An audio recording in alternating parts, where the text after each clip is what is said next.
Hey, comic book fans, welcome back to Comic Book Corner 2.0. And fans, you're with me, Mike Spider Slayer, getting ready to do that all important comic book review so you, the fans, can make a decision what comics to buy.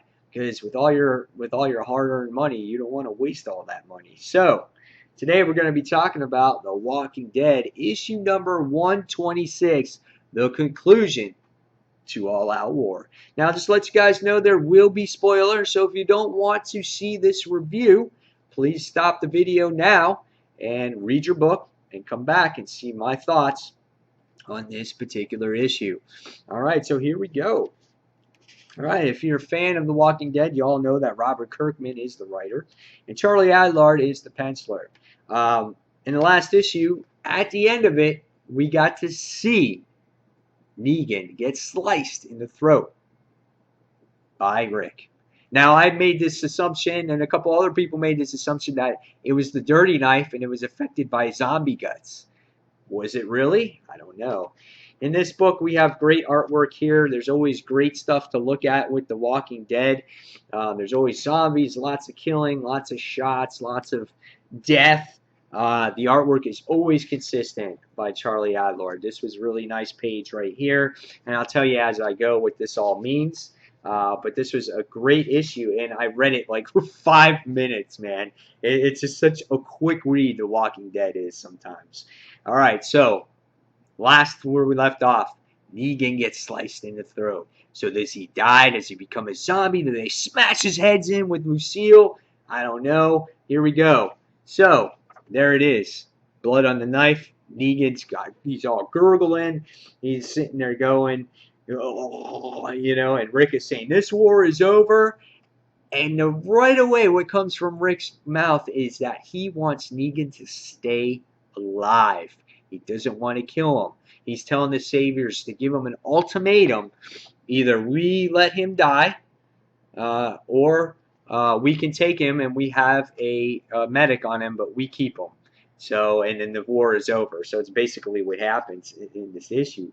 But Negan doesn't go down fighting. He doesn't go down. He keeps fighting. He's such a dickhead that way. And he goes and he starts taking on Rick. And he's bleeding. Think about it. He's got an artery cut, you would think. And he's gushing blood.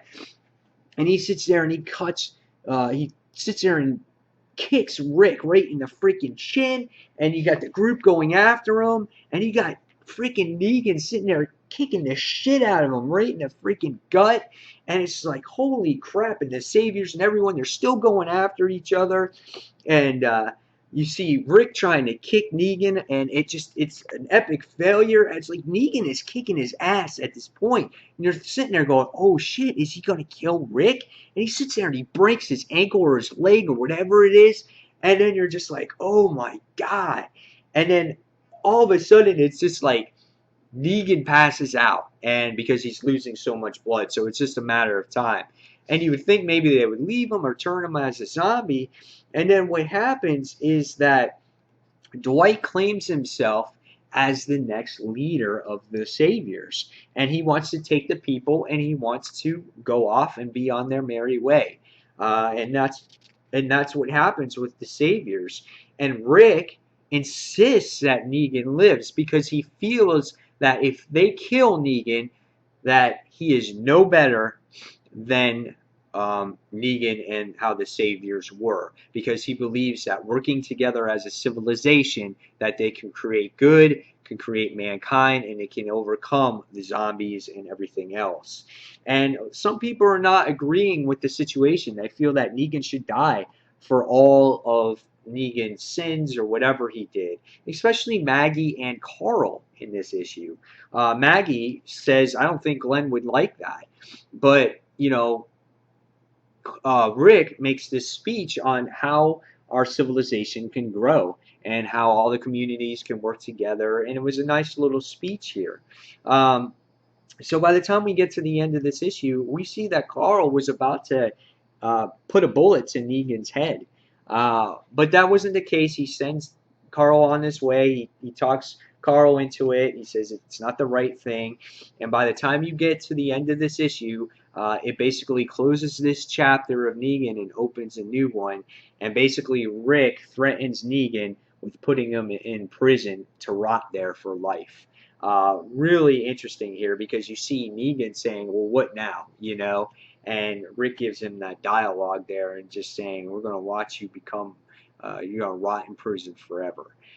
So yeah, this was totally not the ending I was expecting, but Robert Kirkman always keeps you guessing. You would think that they would kill Negan, but that was the predictable thing. They're keeping Negan alive, which I think is a threat and it's a danger. They're going to keep him in prison, but I don't know. We're going to see what happens here with Negan in the group. Is he going to escape prison? Is he going to live? Is he going to hang himself? What's going to happen with Negan? So Negan is being kept alive. And I think because part of it is he's a fan favorite. Lots of readers want to see him alive, and this won't be the end of him here. And it was very misleading to think that this person here was maybe Maggie or somebody else that was going to take a baseball bat to his skull. But again, that's what you can expect from Robert Kirkman. Was it the best ending? I don't think so, but it still was very solid and very unpredictable. Again, that's what you can get from Robert Kirkman.